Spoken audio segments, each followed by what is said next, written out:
punya bimbingan di sini itu. Usman Patamani, presiden kalian kan sekarang? Presiden jurusan atau presiden kampus? BEM toh? BEM berarti toh, presiden sama dengan bapak dulu berarti kan, ya kan? Toh? Itu waktu bapak masih wakasi kesiswaan.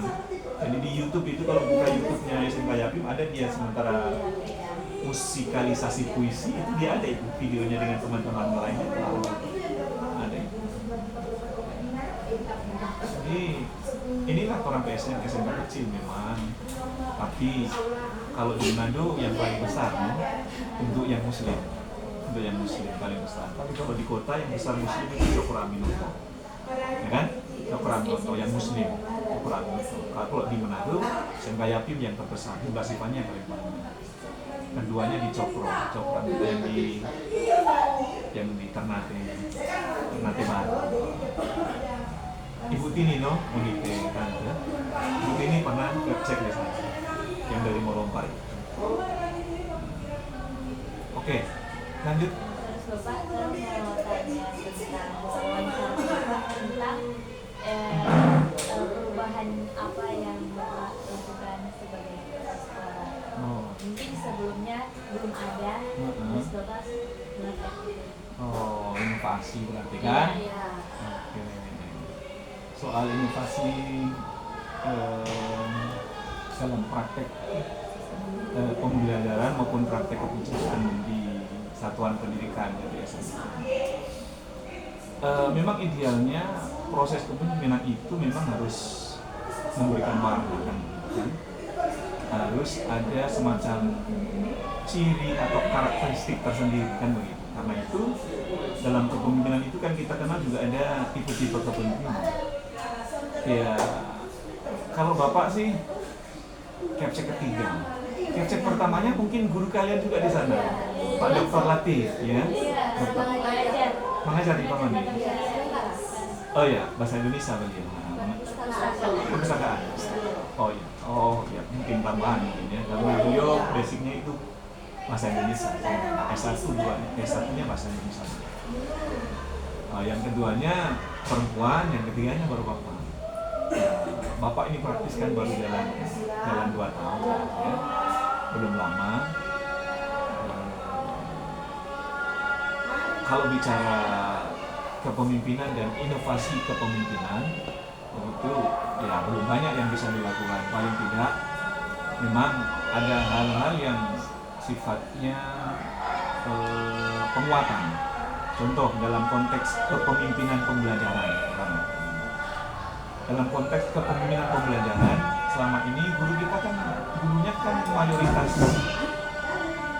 kolonial ya, bukan milenial tapi kolonial. Nah, nanti ketika Bapak menjadi pimpinan diberikan amanah itu, sudah banyak nih guru-guru muda ini yang suka praktek, bahkan yang banyak kan memang sudah lulusan entah itu dari IAIN maupun dari universitas lain yang Bapak terima untuk mengajar di sini. Ya meskipun dengan honor yang tidak besar, tapi meskipun tidak besar itu yang terbesar di Kota Manado untuk sekolah muslim begitu. Nah, kenapa Bapak mencoba melakukan regenerasi? Jadi salah satu inovasi yang Bapak coba lakukan adalah meregenerasi, karena pimpinan yang baik itu sebenarnya pimpinan yang bisa mengkader. Jadi sometimes kalian semuanya jadi pimpinan harus mampu mengkader seseorang untuk nantinya bisa memberikan corak lebih. Nah itu dari awal meskipun Bapak baru itu sudah Bapak coba terapkan. Jadi mengkader mereka generasi muda, anak-anak yang memang darahnya masih segar, yang mereka mungkin secara experience, secara pengalaman mereka mungkin kurang, tapi mereka punya kekuatan literasi digital yang lebih dibandingkan dengan guru-guru yang kolonial. Ya guru-guru kita termasuk Ibu Maimunah itu kan guru kolonial. Ya Wakasa klasik apa itu guru-guru kolonial. Ada beberapa guru-guru tidak perlu banyak yang kolonial. Mereka menang di experience, di pengalaman, tapi soal literasi digital pasti mereka akan kalah. Karena itu kemarin kami ada acara penamatan yang kami menyebutkan dengan acara kegiatan Purna Siswa SMK Islam. istilah purna siswa pun itu kalau disuruh mungkin cuma ada di sini, dan itu bagian inovasi dari Bapak sebenarnya. Iya, purna siswa, kegiatan penamatan sebenarnya. Substansinya adalah penamatan dan perpisahan, tapi tema besarnya adalah purna siswa. Bahasa-bahasa yang mungkin jarang kita dengar di telinga, begitu ya.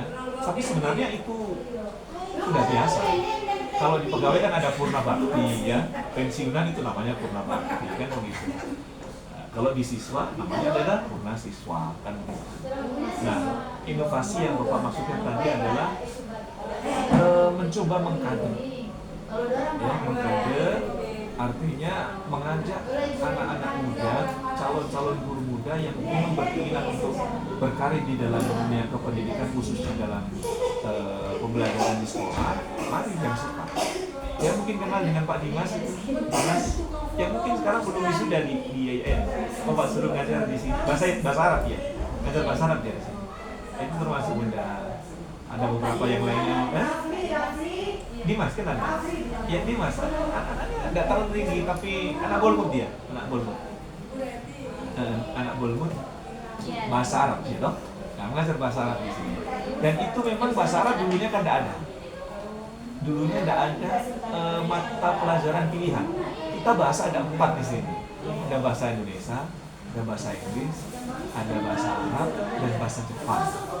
Nah, yang bahasa Arab ini itu salah satu inovasi. Artinya kalau dinilai sebagai sebuah inovasi, ya karena disebut sebagai mata pelajaran pilihan kan, Bapak tambahkan itu bahasa Arab. Ketika Bapak tambahkan bahasa Arab, Bapak kan berpikir gurunya siapa? Kalau Bapak yang ngajar nggak mungkin kan? Atau guru-guru yang lain tidak punya basic itu kan nggak mungkin. Bapak cari, Bapak tanya. Akhirnya ketemu dengan Pak Putra. Pak Putra itu ngajar bahasa dan ngajar olahraga. Ternyata dia punya kenalan dengan Pak Dimas ini. Pak Putra, lulusannya kemarin baru wisuda juga dia kan? Artinya generasi muda banyak ini di sini. Nah, benar generasi muda. Ada juga yang lulusan dari Politeknik, itu yang lebih literasi digitalnya lebih bagus lagi. Nah, yang Bapak ajak itu. Jadi itu bagian dari inovasi. Pemilihan tambahan mata pelajarannya tadi, kemudian soal pemilihan guru-guru muda yang ingin diajak untuk mau berkembang, termasuk pengelolaan informasi teknologi untuk menggerakkan sekolah ini, menggerakkan pembelajaran termasuk proses asesmen atau evaluasi. Gitu? Contoh yang mudah begini, terkait dengan rambut.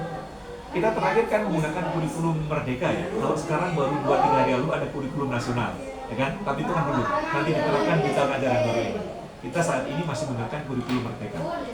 Nah, kurikulum Merdeka itu format rapotnya kan juga berbeda dengan kurikulum K13 dan sebelumnya berbeda. Nah, guru-guru kita ini kan karena banyak yang kolonial, maka ketika menggunakan aplikasi mereka kan masih bahasanya kan. Nah,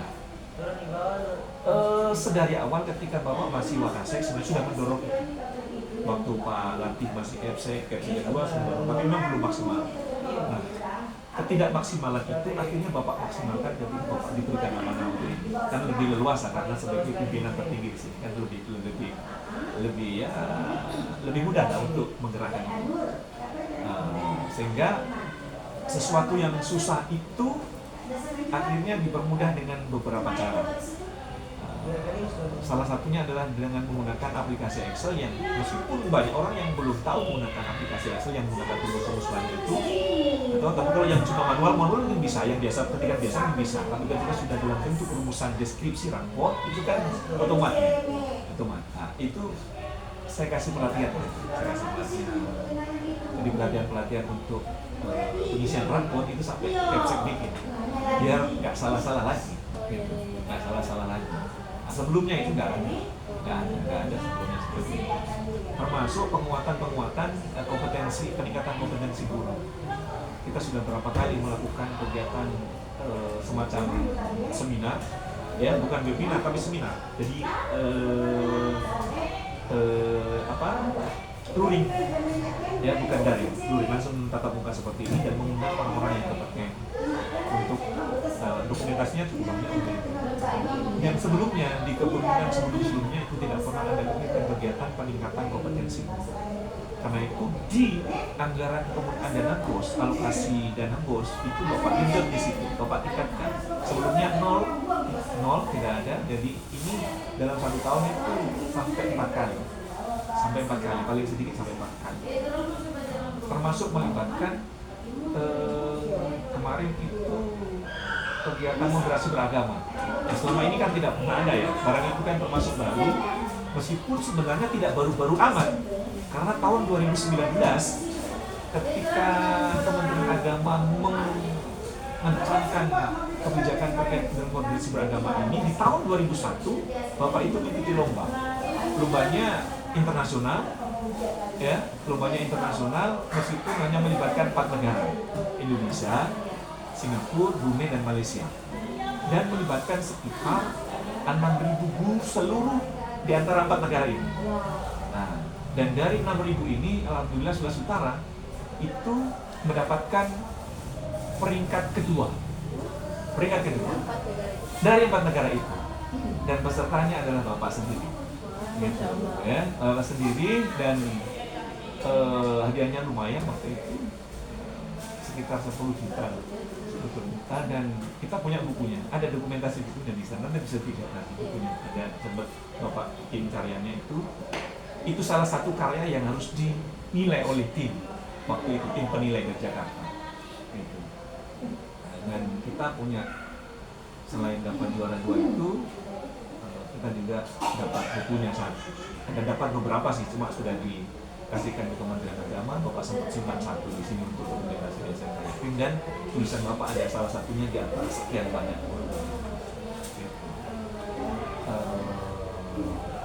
Inovasi yang lainnya apa ya?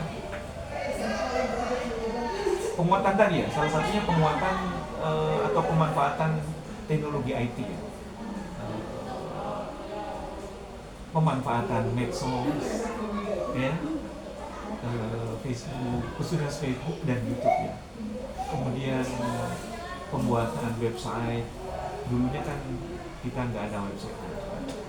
Artinya di era Bapak nanti, dulu di tahun 2017-an begitu, semasa Pak Latif masih menjabat, website kita masih ada tapi berbasis blogger.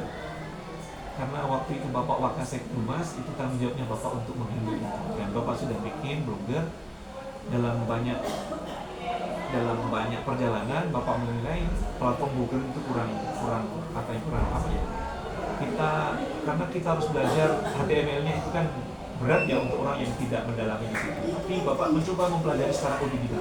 Jadi bikin website berbasis blogger, sudah di custom ke @sh.id, bukan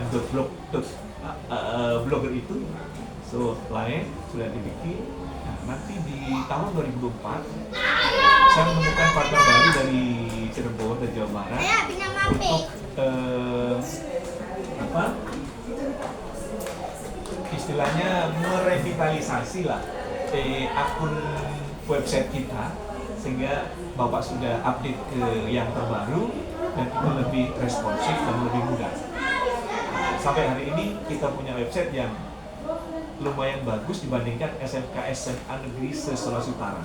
Bahkan kalau you periksa website SMK di Sulawesi Utara ini, yang aktif itu hanya SMK 2 dan SMK 6. Yang lainnya, yang di Manado ya, yang lainnya itu tidak aktif. Kecuali ada kan? Itu ya selama ini kan memang Bapak yang mengelola itu, jadi ya sampai sekarang yang masih Gapsek yang mengelola itu. Tapi nantinya tentu kita harus delegasi, karena Bapak kan belum lama ya. Harus delegasi ke anak-anak muda tadi yang memang dan untuk akun YouTube dan ininya sebenarnya mereka sudah kalau nanti sempat buka juga YouTube-nya beberapa. Ini masih baru memang, tapi ya sudah ada beberapa konten yang kita manfaatkan. Artinya pemanfaatan platform digital untuk pengembangan sekolah. Kita harus memanfaatkan semua. Inovasi yang lainnya terkait, katakan dulu istilahnya ada PPDB, sekarang kan sistem penerimaan murid baru mulai tahun ini, sistem penerimaan murid baru. Dulu kita kan hanya menggunakan jalur-jalur yang apa ya, yang tradisional, artinya yang selama ini diketahui orang-orang itu saja kan. Nah, sekarang kita juga memanfaatkan platform digital yang ada, penggunaan media sosial, kemudian pembuatan media untuk sosialisasi lainnya yang lebih bermakna dan mengena. Ya, menjadi tantangan kita memang sejak tahun 2022 itu terjadi penurunan jumlah peserta didik. Ternyata penurunan jumlah pendidik itu bukan hanya di SMK Yampi, mayoritas di sekolah lain. Kalau dulu itu datang di sekolah Muhammadiyah, datang di sekolah Cokro, datang di Al Khairat, lebih parah lagi mereka. Ya, di Partner Raya hari ini semuanya cuma satu orang, percaya nggak? SMK Muhammadiyah bisa diperiksa siswanya berapa? SMK Asalam di Asalam itu, Bailan itu bisa diperiksa siswanya berapa? Al Khairat, SMK Al Khairat di sini bisa siswanya berapa? SMK Al Khairat siswanya tahun ini yang kita masih dapatkan 60 orang, mereka cuma dapat 9. Baru SMA PIM yang swasta muslim semua ini ya, yang di sana di Sandra itu juga minim sekali siswanya. Artinya ini menjadi tantangan kita bersama. Karena itu Kepsek mencoba meramu ini dengan menggerakkan semua potensi yang ada. Alhamdulillah ini penerimaan siswa kan belum ada, tapi kita sudah menerima sekitar 23 siswa yang sudah mendaftar. Padahal penerimaan belum dibuka. Ya alhamdulillah, karena memang itu termasuk tantemu itu yang Bapak selalu minta tolong untuk bergerak keluar masuk ke semua sekolah untuk mensosialisasikan dan mempublikasikan ekstensi daripada SMK ini. Selain kita menggunakan channel-channel digital ya, artinya platform digital yang kita pakai. Dan Bapak nggak meminta kepada orang tua, kepada siswa, kepada guru siapapun yang memang punya ikatan emosional dengan SMK untuk berjuang bersama-sama, untuk bekerja sama, termasuk yayasan, termasuk Pak Latif kemarin Bapak undang hari Sabtu lalu ini, Bapak undang di kegiatan penamatan. Siapa tahu nanti profesional lulusan sini yang masuk ke YM bisa dibantu pada Dokter. Atau mungkin sebaliknya, suatu waktu mungkin anak-anak YM yang mungkin ada macam begini suka belajar mengajar, kami juga siap untuk menerima. Dan Pak Rektor sudah tahu tuh, karena kami juga dengan Pak Rektor juga bagus banget. Seperti itu. Nah, yang selanjutnya inovasi yang lainnya terkait dengan penganggaran dana BOS. Penganggaran dana BOS kita sangat transparan, ya, sangat transparan. Dan memang kalau bicara penggunaan penganggaran dana BOS, tentu kan kita punya skala prioritas ya. Harus ada skala prioritas dan kita punya skala prioritas itu, ya. Nah, skala prioritas kita saat ini ya untuk satu tadi yang Bapak sudah sebut, peningkatan kompetensi, termasuk skala prioritas yang saat ini yang kita harus kejar adalah pengadaan atau revitalisasi pengadaan peralatan, dan itu yang kita harus kejar. Dan alhamdulillah semoga saja dalam waktu dekat ini kita juga sudah ditawari oleh kementerian untuk mendapatkan bantuan revitalisasi bangunan senilai paling sedikit paling banyak 2,35 M, ya, paling ya. Mungkin dalam minggu depan ini Bapak akan presentasi di muka mereka. Jadi itu bagian-bagian terobosan atau inovasi yang kepala sekolah lakukan dalam rangka untuk meningkatkan kapasitas dan kualitas satuan pendidikan di SMK Islam Timur. Saya pikir itu hal-hal yang kami coba. Ini inovasi yang selama Bapak memimpin, ada banyak lah inovasi pas Bapak dan memimpin. Nah, Bapak untuk pertanyaan selanjutnya itu, kalau prinsip utama apa yang Bapak lakukan dalam memimpin sekolah ini? Kalau bicara prinsip kepemimpinan ya, ketika bicara prinsip kepemimpinan itu terpulang pada tipe-tipe kepemimpinan sebenarnya kan. Itu tipe kepemimpinan yang Bapak pahami, karena Bapak kan dari dulu kan dari mahasiswa kan berkecimpung di organisasi ekstra ya.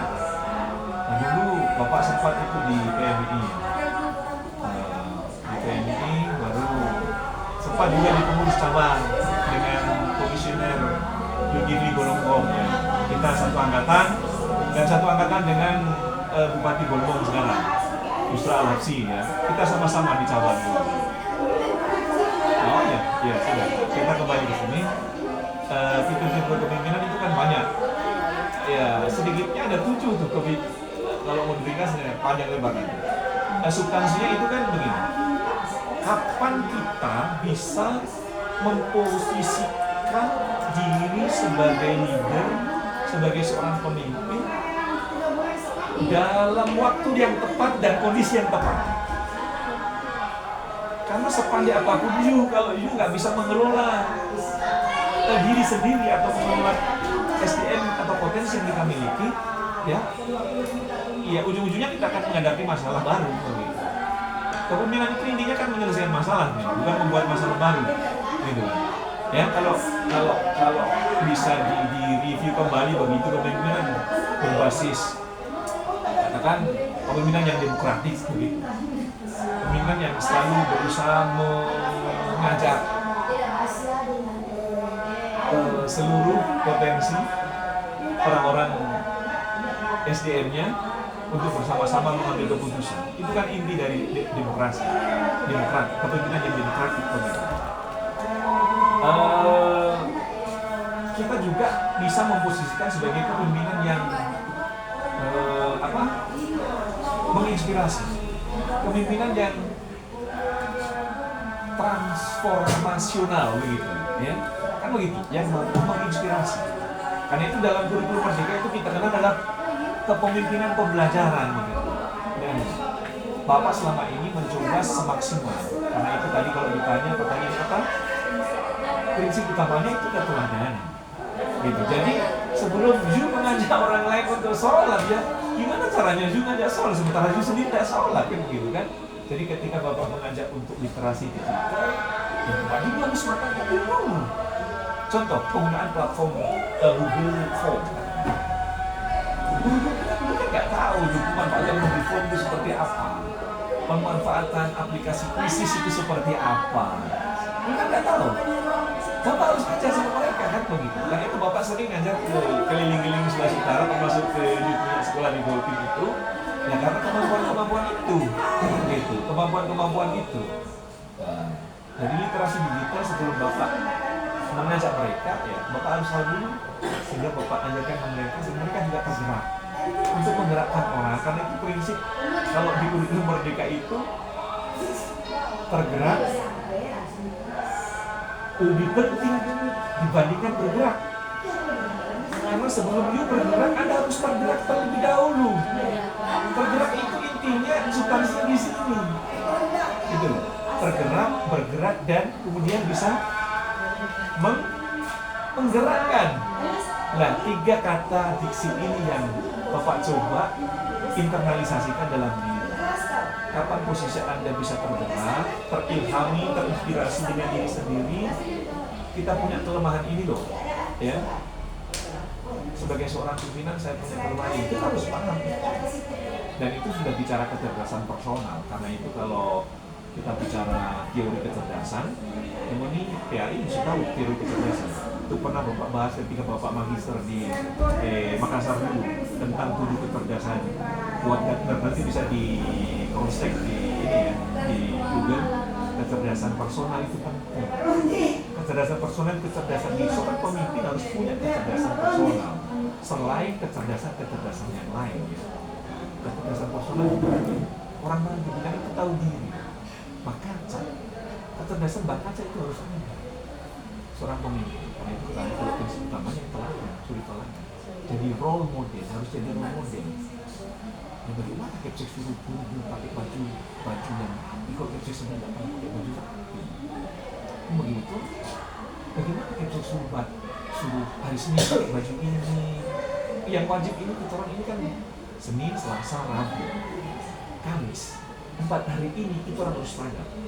Kalau nggak seragam itu masuk penilaian yang minor dari KFC. Betul? Dari sisi baju saja kita kan ngajarin anak-anak aris-arisnya harus pakai putih abu-abu, sepatu harus hitam. Apakah itu bisa diperdebatkan? Bisa, tapi bukan pada wilayah itu yang harus dipermasalahkan. Ini bicara regulasi. Toh? Orang yang senantiasa mentaati regulasi itu sebenarnya secara perlahan dia memantaskan diri untuk bisa berjalan dan hidup pada tempat yang atau real yang sebenarnya dalam kehidupan. Nah, belajar dari situ orang di sekolah, sehingga nanti ketika keluar di masyarakat mereka betul-betul memahami kondisi masyarakat punya aturan seperti kondisi di sekolah, mendisiplinkan diri. Sekali lagi, setidaknya dari sekian banyak tipologi kepemimpinan, Bapak mungkin lebih sering menggunakan yang dua, yang demokratis dan inspiratif. Sebenarnya bisa-bisa saja kita menggunakan tipologi kepemimpinan yang otoriter atau militaris, bisa saja. Dan suatu waktu itu dibutuhkan memang. Kapan Kepsek harus marah? Ya, Kepsek harus marah. Gitu. Karena itu hak Kepsek. Tapi kenapa ya hak? Kita harus kelola hak kita. Tidak setiap hari marah, kan begitu? Ya, akan jika Kepsek dihina setiap hari marah, kan begitu? Tiap hari Kepsek marah ke guru kan nggak masuk akal. Termasuk inovasi yang lainnya, saya minta ke guru-guru jangan pernah mukul anak-anak. Guru-guru yang kolonial itu biasa pakai ikat pinggang, biasa pakai papan atau mistar. Nah, sekarang sudah ada itu di sini. Tidak ada, tapi dengan cara memberikan punishment yang bermakna, hukuman yang bermakna, atau setidak-tidaknya hukuman yang mendatangkan manfaat.